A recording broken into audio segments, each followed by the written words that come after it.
Welcome to another video from Alex Does. Welcome to another video from Alex Does. My name is Alex, and it's probably going to take me a couple of videos to get used to that new channel name. And thanks to all the kind and encouraging words from viewers on with positivity and best wishes for the future for the channel and with the changes and the change of the channel name and all that sort of stuff, so I really appreciate it. So we're back in the forest today.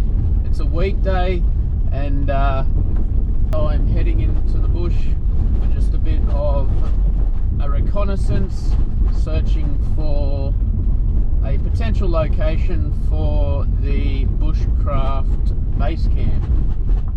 So today's the first day in about 6 or 7 days, I think, where we haven't had constant rain.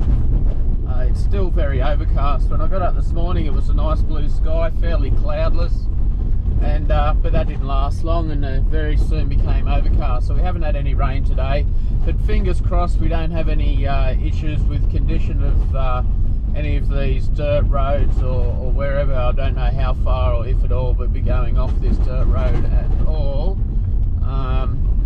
But yeah, hopefully that's not going to be an issue. Tyres on the capability of this vehicle, let's get that out of the way. Okay, so this is a Subaru Outback that I'm in, and look, I'm in no illusions in thinking that this is a real four-wheel drive. Yes, it's all-wheel drive, but yeah, no, it's certainly no 80 series Land Cruiser, that's for sure. But you know, it's fairly capable. It has a dual range gearbox, and it's never given me any issues in the few times that I have gone off-road. And obviously with us looking for this location for a bushcraft campsite, I'm going to be going off-road more and more and more, and for that reason I've been looking at tyres. The tyres on this car the tyres on this car technically are a performance street tyre, and they've been on the car for over 2.5 years, so they are very much due for replacement. They're not at dangerous levels, but they're still okay on the street. But as you can imagine, they're not ideal for taking them onto unsealed roads or off-road and all those sorts of things. I was quite surprised that it's done as well as it has so far, but yes, I went looking for tyres this morning. I was really hoping, in my typically impatient way, that I'd be able to chuck a new set of tyres on the car before heading out. I was after some all-terrain tyres. But yeah, a bit of an issue with supply thanks to the old Rona, it seems. The ones that I had preferenced were some Bridgestone all-terrains, and I went to a couple of places and actually went to Bridgestone, who told me there are none in the country and I'd be looking at least 6 weeks to get them in. So I have gone to another place that have recommended some Cooper tyres, and they didn't have them in stock, but they can get them in overnight, so I'll likely have those on the car before I head back out here again. So we're on the old raggedy worn street tyres today, so hopefully the rain stays away and it doesn't give us any issues. So what exactly am I looking for in this Bushcraft base camp site? Look, I know I'll be the first to admit I'm probably a little bit picky, but you know, I'd rather be picky at this stage and get something that's really worthwhile for me and for you, the viewer. So I've kind of got a mental checklist. It's a very fluid checklist, but there are definitely some must-haves. So, right, so first issue, and this is something I've mentioned before and certain people have mentioned to me as well, the potential of this issue is location in terms of national park versus forests or forestry area. So yeah, look, obviously national parks are very, very protected. The place where you saw me make the bushcraft mallets and table and stuff last time, where I initially was looking, definitely I could do something there, but that is a national park or conservation area. I'm not a hardcore greenie, but I'm certainly not into damaging the environment. So I don't know. The thing is, as much as much care as I might take to protect the environment, there's always people who might see my videos and think naturally or automatically that without any context that I'm doing damage. So I'm certainly not into cutting down live trees or anything like that or destroying any habitats, certainly not intentionally. So a forest area where I am now, they log here. So the rules are fairly similar in that you can't cut down any live trees, but obviously you go to the forestry website, there's not a section on rules for people who want to go into the forest and build a bushcraft camp for YouTube. Go figure, I don't know why, surely every second person wants to do that. So I was reading up on the rules for, you can buy a permit to remove firewood from here, and the rules for that are that, again, you can't cut down any live trees. You also can't even cut down standing dead trees. I'm assuming, I think that's probably a generalisation in that Forestry Commission would still see those as an asset to them, and probably they're thinking of, you know, decent size logs. The sort of stuff I would want to cut down is more likely to be, you know, this size. But yeah, anyway, so I'm looking for somewhere that's got a reasonably good supply of fallen timber already, enough to build a shelter and do all the various projects that I've got in mind. So that's first and foremost. If that's not there, I can't pull them out of my arse, and I'm certainly not going to pack them in, you know, with me. That's just ridiculous and defeats the purpose. Yeah, it's funny, you know. I watch a lot of bushcraft YouTube channels, and a lot of them are from European countries or Canada and this sort of stuff. And these guys over there seem to be able to chop down whatever they want at will. Though I've got a slight feeling a lot of those guys are possibly on private property. Actually, that kind of jogs my memory. I was going to mention, you know, if there's anybody watching who owns or can get me access to a bush block somewhere of a reasonable size, within maybe 2 to 3 hours from the Central Coast, on New South Wales Central Coast, where I could go over and over and over again and build a bushcraft camp without being bothered, and I can cut down a few trees, that'd be freaking awesome. Anyway, but it might be a bit of a pipe dream. Obviously, at some point, ideally, I'd like to buy my own block, but that's a bit into the future yet. So anyway, where was I? Right, so obviously, there needs to be materials, construction materials. Secondly, I'd really like it if there's a water supply. I drink a lot of water. And there may be some projects where I want access to water and things like that. Water is heavy. I don't want to be packing it in. You know, it's possible I might find a spot that's really close to where I can park the car, but that kind of defeats the purpose in a way. So ideally, I'd like it close to water.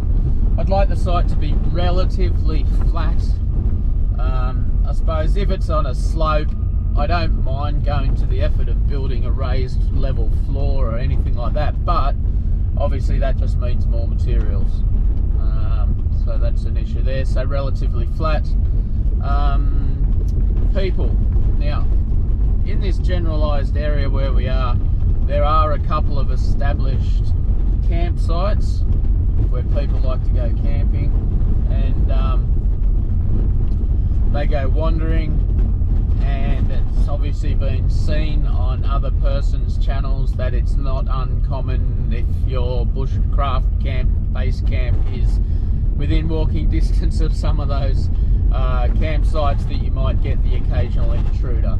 Now, I don't mind the occasional intruder. I would even go as far as to possibly at some point, if it was well enough established and it wasn't happening every day or every weekend, I'd put a sign up saying, look, you're welcome to stay, just don't bugger it up or leave it in litter. I mean, I don't own the land.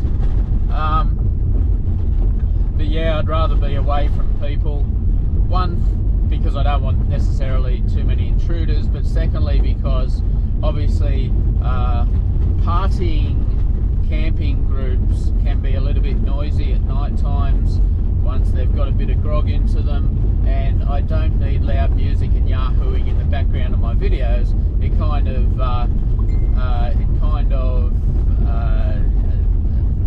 screws up the serenity of the location for yourself and for myself, which is something I'm definitely looking for. Peace and quiet and serenity. So yeah, that's the other issue. So that's probably basically it. Obviously a bit of a clearing would be nice, because again, I can't cut down any trees.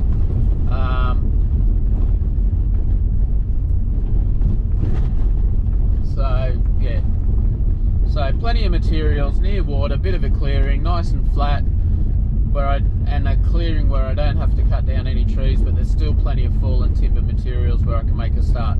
That's not too big of a list, or too much to ask, I would have thought. Anyway, so I'm going to shut up there, because I've probably passed about a dozen offshoot roads that I probably could have considered. Though at the moment, I'm looking for a specific named road that's on the map, which actually comes up on my Garmin GPS, which is cool. And it's close to a creek. So I'll bring you back a bit later. See, hopefully with some good news.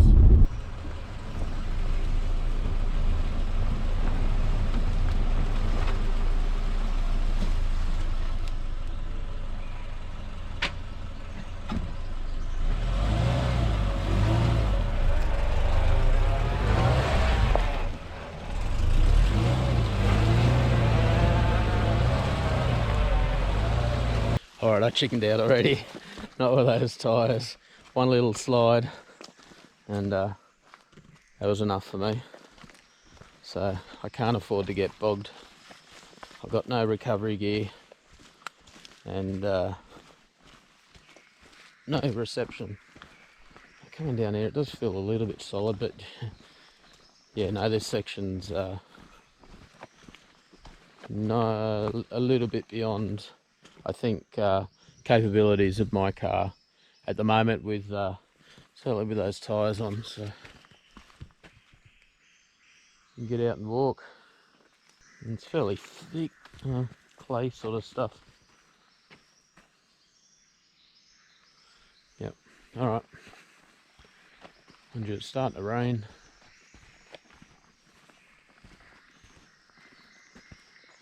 All right, might go back and get my jacket.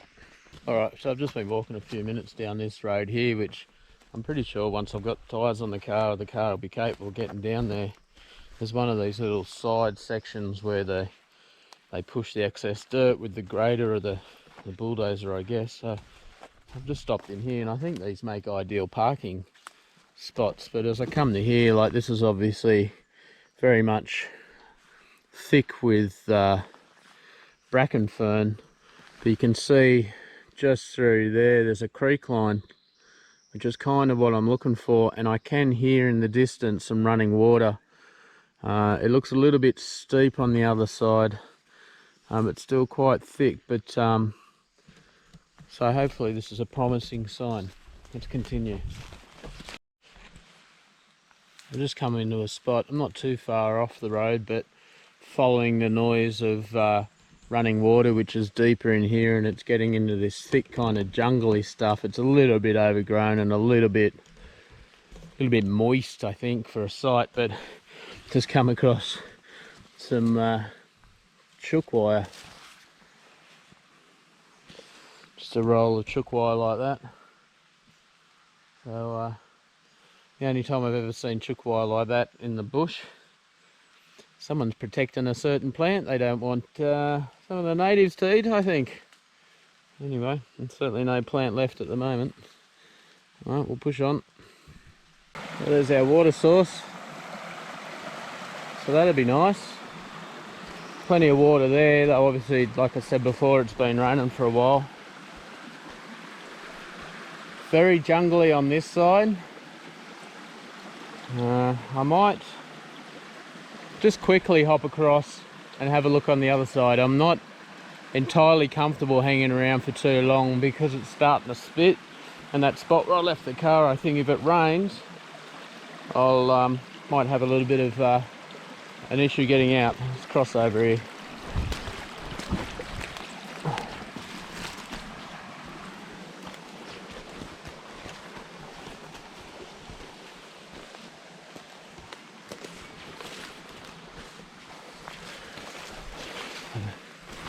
So we've certainly checked off the water in this location so far, but I'm not seeing materials. Of course, if I could cut, see this sort of stuff here, I don't mind cutting that. I'm not taking it out. Food for thought. Right, the rain's coming, so I might have to cut this spot short for now, while I can still get the car out of here. Alright, back of the car. Time to see if we can get out of here.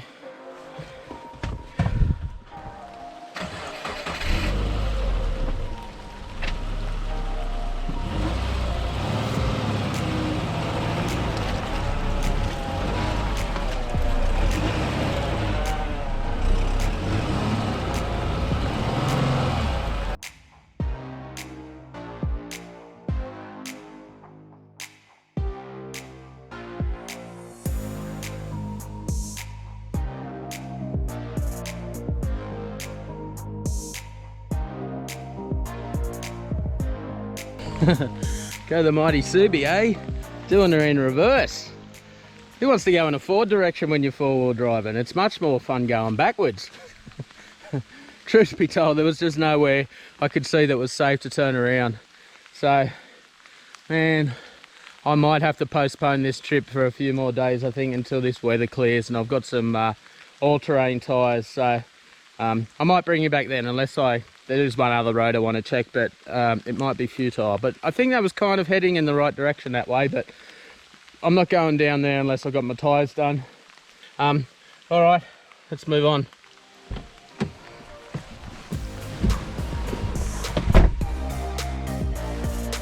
And we're back to the same spot. All right, it's been a couple of days have passed since I last filmed at this exact location, which is the spot where I gutlessly backed out from pushing my car through this next section of the road. We'll start with the emu, next kangaroo. All right, I've just discovered a major problem with my setup, and it has to be addressed immediately. Might be a positive find. There you go, eh?